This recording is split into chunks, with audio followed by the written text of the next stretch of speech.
Amigos, estamos con Luis Felipe Arizmendi, presidente de Procapitales, para preguntarle acerca de este incremento sostenido del tipo de cambio, aunque ayer nos decían que el mercado interbancario cerró casi igual que la víspera, pero ya en la ventanilla de los bancos ofrecen en venta 3.32. Bienvenido, buenos días. ¿Cómo estás? Buenos días. Bueno, se decía que esto era temporal, aunque no se sabía por cuánto tiempo, pero la cosa sigue. Sí, ¿no? Una de las cosas curiosas que están pasando los últimos 6 a 12 meses en este ciclo económico financiero tan extraño es que lo temporal se vuelve casi permanente, ¿no? En el caso, por ejemplo, de la caída de la bolsa, las caídas de la bolsa a nivel mundial, que se esperaba que pudiesen revertir a partir de diciembre, pues no se está dando así. O de la aprobación del plan de estímulo económico. O la aprobación del plan de estímulo económico, exacto. En realidad hay unas circunstancias extrañas. Y en el caso del dólar en particular, hay dos fenómenos. Uno es que efectivamente, como hay mucho nerviosismo, lo que se llaman las puntas, es decir, la posición los precios de compra y de venta están bastante abiertos, tanto a nivel de lo que negocian los bancos entre sí y en el mercado, digamos, profesional, como también el mercado individual, cuando una persona quiere comprar dólares. Por eso es que uno ve esa disparidad tan grande entre lo que le pagan a uno, digamos, 3.18, 3.19, y lo que le quieren cobrar a uno a veces hasta 3.30. Esperemos que eso sea temporal. El Banco Central, en mi opinión, está actuando correctamente, tratando de moderar esta fluctuación. ¿Ayer no participó en el mercado? Sí, claro. El Banco Central no tiene en el Perú el propósito de fijar el dólar. El dólar es de mercado. Lo que el Banco Central hace es contribuye a disminuir esta volatilidad y, por lo tanto, a tratar de que los agentes económicos conozcan más o menos cuál puede ser el valor del dólar para sus transacciones inmediatas en el muy corto plazo. En el largo plazo, la moneda norteamericana, como todas las monedas, dependerán de la fortaleza de su economía. El Perú, por ejemplo, en los últimos años ha tenido, en los últimos 2 o 3 años, una apreciación del sol porque la economía peruana está muy sólida. Lo que ocurre hoy día en el mundo es una circunstancia muy especial en que hay un refugio hacia el dólar, pero creo, y esto es el consenso de la mayoría de los economistas, va a ser un tema temporal porque eventualmente la economía norteamericana va a tener que empezar a pagar la factura de todos estos grandes rescates que están ocurriendo. Efectivamente. Ahora, entonces, en consecuencia, ¿hay liquidez? ¿Hay falta de dólares en el mercado? Esa es otra de las preguntas que ayer recurrentemente me han hecho. Bueno, cuando algo sube de precio es porque está relativamente escaso. Eso es una de las reglas básicas de la economía. Claro, eventualmente puede haber, producto de esta, un poco de especulación, un poco de la necesidad de muchas o algunas multinacionales de poder remesar dinero hacia sus casas matrices, también un poco la bajada de los ingresos que hemos tenido, o la baja de los ingresos que hemos tenido por ciertas exportaciones y por remesas, podrían dar una situación en el corto plazo de relativa escasez de dólares, lo cual se refleja en el mercado. Pero en términos generales, la posición tanto de reservas internacionales del Perú como los agregados macroeconómicos son sólidos y por lo tanto no deberíamos ver una apreciación mayor del dólar. Ahora, hablando ahora de otro tema, el tema de Stanford Bank, International Bank, ¿no? Que ha derivado pues en una suspensión de actividades de todas las empresas subsidiarias de este banco por un tema de fraude, sí, un tema de haber ofrecido un rendimiento muy grande y a la hora de la hora no se ha hecho efectivo, 8.000 millones de dólares. Se habla, me decía ayer un experto, que era muy poco, quizá que era 1.5 en Estados Unidos, en el resto era Venezuela, los demás países. Sí, en realidad, para aquellas personas que quieran conocer con exactitud qué es lo que está sucediendo, yo les recomendaría entrar a la página de la SEC, www.sec.gov,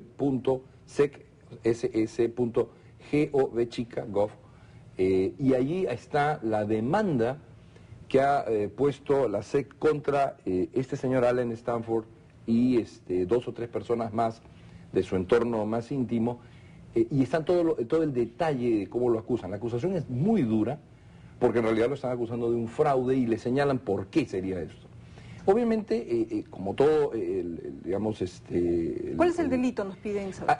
Interesante porque yo, sin ser abogado y sin ser un experto en el tema, lo que he podido leer es que no hay cargos criminales, o sea, no hay acusación penal todavía contra este señor, sino que el FBI ayer lo pudo ubicar, le entregó la documentación, le entregó la demanda y le ha dicho póngase usted a derecho y explique lo que ha sucedido. Pero los cargos serían graves, serían, digamos, si esto prospera, primero un fraude masivo y segundo, han salido ayer también algunas acusaciones todavía no probadas, pero que pueden ser gravísimas, que involucran algo más, mucho más grave, que sería el lavado de activos en México, con una, digamos, hablan de la banda del Golfo, y eventualmente un tema grande también de evasión tributaria, que aparece más o menos como cerca de 200 a 300 millones de dólares.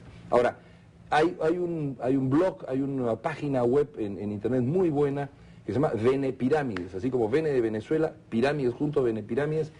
Tienen un análisis detallado del caso Stanford. Aquellos que lo quieran ver lo pueden leer. Me da la impresión que es muy preciso en términos de los números, ¿no? Ahora bien, CONACYT ha suspendido temporalmente las actividades de la SAP vinculada a esto. Yo no quiero hablar acerca de, ni insinuar precisamente malos manejos, ni mucho menos, pero sí quiero informarle a la población con su ayuda acerca de qué es lo que está permitido que haga una sociedad agente de bolsa, qué es lo que debe preguntarse la población cuando alguien se acerca y le ofrece un rendimiento muy elevado. ¿Cuáles son las preguntas básicas que hay que hacerse? Y también cómo influye esta suspensión de actividades en este negocio. Claro. Yo quisiera hacer también ahí un distingo entre lo que ha ocurrido aquí en el Perú. Acá, aparentemente, por lo que todos sabemos, la sociedad agente de bolsa de Stanford estaba comportándose bien sin ningún problema. De manera precautoria, la CONACYT ha suspendido sus operaciones a raíz de lo que sucede con el accionista principal. Lo que puede hacer una SAP y en general un banco, una caja rural municipal, está dado por la ley y por los distintos reglamentos. Entonces, lo que puede hacer una SAP está contenido, si no me equivoco, en el artículo 194 de la Ley de Mercado de Valores. Y hay una descripción de todas las operaciones y todo lo que está permitido. Y la ampliación de eso en términos de los detalles está en el llamado Reglamento de Agentes de Intermediación. Entonces, obviamente una SAP puede canalizar muchos instrumentos de inversión, pero no puede captar directamente depósitos. De hecho, no ha sido así. Esto es a través de este banco, Stanford International Bank, que es un banco ubicado en una isla del Caribe, en Antigua exactamente, que es una isla muy pequeñita. ¿Qué cosa puede hacer? O sea, ¿cómo se debe proteger a una persona? Lo primero es que yo siempre recomiendo que las personas inviertan a través de instituciones que estén reguladas. Eso ya les da una primera garantía. Lo segundo, cuando se traten de depósitos en banco o ahorros, en bancos o instituciones financieras autorizadas, siempre es bueno preguntar si tienen seguro de depósito. Por ejemplo, en el Perú hay un seguro de depósito que cubre una cantidad importante, me parece que más de 80.000 soles, si que no me equivoco, y en otros países también, los Estados Unidos ahora cubre 250.000 dólares y así sucesivamente.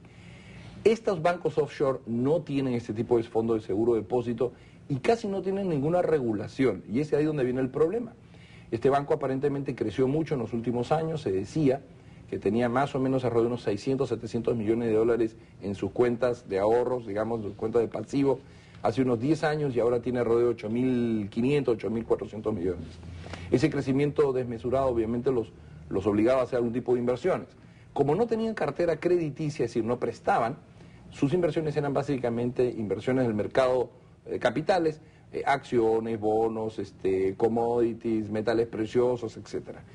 Da la impresión, y esto está a probarse, que habrá que averiguar si esto se trata de un fraude, o sea, ha sido, digamos, manipulada esa contabilidad y eso no tenían esas cantidades y entonces se trata de un hueco bastante grande, o si se trata de simplemente la caída de los mercados que ha perjudicado a este banco. Eso es lo que tiene este señor Stanford que responder ante las autoridades de los Estados Unidos como paso previo a que todo esto se descubra. Es diferente el caso de Madoff aparentemente, porque Madoff apenas lo capturaron, él dijo sí, yo tenía un sistema de Ponzi, yo le pagaba a unos con la plata de otros, eso acá no se sabe, el punto es acá no se sabe exactamente, porque además este es un banco que está fuera de la jurisdicción norteamericana, entonces yo me imagino que los jueces que están actuando tienen que tener todos los recaudos y todos los mecanismos legales que le permitan poder averiguar exactamente qué ha sucedido. Y el primer interesado debería ser este propio señor Stanford en aclarar su situación, porque si no va a tener un desenlace bastante triste para él. Claro, o sea, la pregunta obligada aquí es, si me ofrecen comprar certificados fuera, tengo riesgos. Bueno, uno tiene riesgos en todas las actividades de la vida. ¿Cómo estoy protegido? Claro, saber si hay o no hay, por lo menos conocer. Si sabe uno que no tiene fondo de seguro de depósito, entonces uno de quien va a depender es del accionista de ese banco offshore. Hay muchos bancos offshore en el mundo y muchos pertenecen a instituciones financieras importantes. Entonces uno ahí su confianza la deposita en esa institución financiera importante que tiene su banco offshore, digamos, para facilitar una serie de temas. Los bancos offshore en realidad es un tema bastante complejo en el análisis financiero mundial. Es una suerte de bendición y maldición simultáneamente, porque si bien son muy flexibles para hacer muchas operaciones y originalmente se les utilizaba mucho para operaciones de comercio exterior, también tienen pues un tema oscuro respecto al origen de estos fondos, ¿no? Muy bien, señor Arizmendi, muchísimas gracias por habernos acompañado hoy en el programa. Amigos.